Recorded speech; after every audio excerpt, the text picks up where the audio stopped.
Hello, আসসালামু আলাইকুম সবাইকে। সবাই কেমন আছেন? আশা করছি ভালো। আমরা তো আলহামদুলিল্লাহ যেহেতু বাড়িতে আছি তো একটু বেশি ভালো আছি আর কি।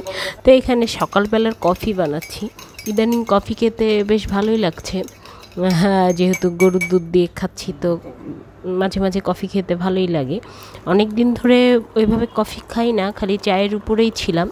তো এই কিছুদিন বাড়িতে এসে দেখি কফি খেতে ভালো লাগছে, এই জন্যই কফি বানানো। তো সকালে কফি খেয়ে নিচ্ছি, আর বাড়িতে এসে ভাবছিলাম খুব সুন্দর সুন্দর ব্লগ শেয়ার করব আপনাদের সাথে, বাট সত্যি কথা বলতে কিছুই করতে পারছি না। তার একটাই কারণ, আমরা বাড়িতে এসে এবার প্রচুর কাজ করছি মানে এই যে দোল খাচ্ছি। আসলে সকাল থেকে মিস্ত্রি আসে বাসায়, একদম বিকালের দিকে যাই, এই জন্য কিছুই এভাবে করা হয় না। সকাল থেকে কোনো কাজ থাকে না, বিকালের পর থেকে অনেক কাজ থাকে। যেরকম বাসাটা, উপরের বাসাটা ক্লিন করা, তারপর অনেকগুলো কাজ থাকে ওরা চলে যাওয়ার পরে। তো এই যে বসে বসে চা খাচ্ছি আর মিস্ত্রির কাজ দেখছি, কোনটা কিভাবে করতেছে একটু দেখাই দেয়া আর কি। এই যে দরজা কালার করানো, তারপরে গ্রিল কালার করানো, আমাদের যে একটু পুরানো হয়ে যাওয়া ফার্নিচারগুলো ছিল ওইগুলো কালার করাচ্ছিলাম। মানে বেশ অনেক দিনের কাজ, সকাল থেকে দেখা যায় যে বিকাল পর্যন্ত এরা কাজ করে, ওইভাবে আর গুছাই কিছু করা হয় না।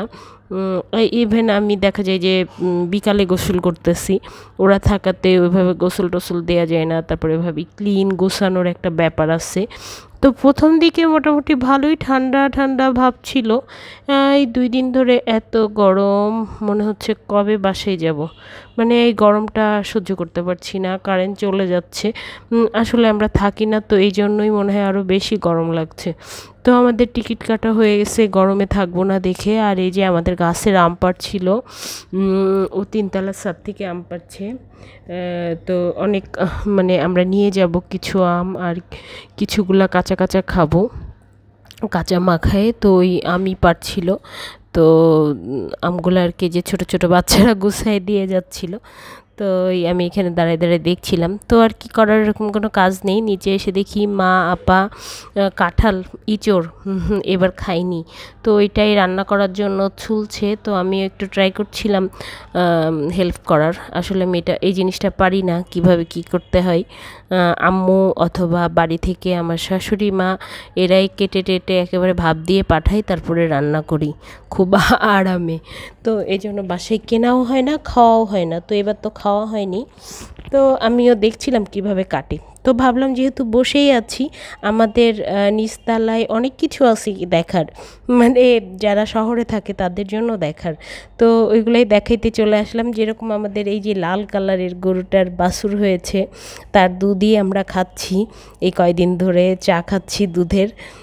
তারপরে আমাদের এই দিকটায় আছে মুরগি। তারপরে হচ্ছে ওইদিকে পুকুর আছে, পুকুরের দিকে যাওয়া হয়নি, পুকুরের মাছ খাচ্ছি। আর মানে আসলে গ্রামের বাড়িতে এগুলো না থাকলে হয় না আমার কাছে মনে হয়।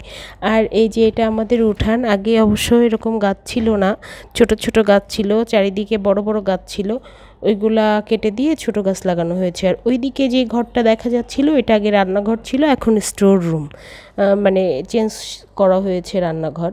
তো এই আমরুপালি গাছে, উঠানের উপর আমরুপালি গাছে এরকম থোকা থোকা আম ধরেছিল, যেগুলো এখনও পাকেনি, মানে আরও পাকতে টাইম নিবে। আর কামরাঙ্গা গাছ, বোঝাই কামরাঙ্গা, যদিও আমার কামরাঙ্গা খুব একটা পছন্দ না দেখে খাওয়া হয় না, খুব একটা আমার ভালো লাগে না। এই যে গরুর দুধ দোয়াচ্ছে, বেশ ভালোই দুধ হয়েছিল আমরা যখন ছিলাম।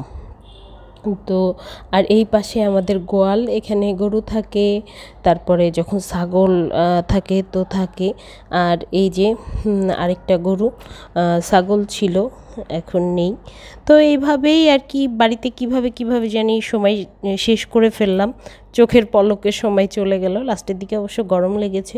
তো আজকে বিদায়ের বেলা, মানে আমরা চলে যাচ্ছি, হুট করে আমাদের টিকিট হয়ে গেছে। যদিও ঢাকাতে যাওয়ার দরকার, কারণ বাচ্চাদের স্কুল খুলে গেছে, যেতে হবে। তো সব মিলাই ভালোই হইলো। আর যে রং করতে যেয়ে আমাদের গাছ উপর থেকে কেটে ফেলেছে, যদিও নিচের দিকে আছে, এই জন্য খারাপ লাগছিল। আর এই যে ট্রেনের জন্য ওয়েট করছি আমরা, অনেক গরম ছিল, অনেক গরম। তো এভাবেই আমরা ছুটি শেষ করে ঢাকায় ফিরে যাচ্ছি। খারাপও লাগছে, ভালো লাগছে, মিক্সড অনুভূতি। তো এখানেই শেষ করলাম। আল্লাহ হাফেজ।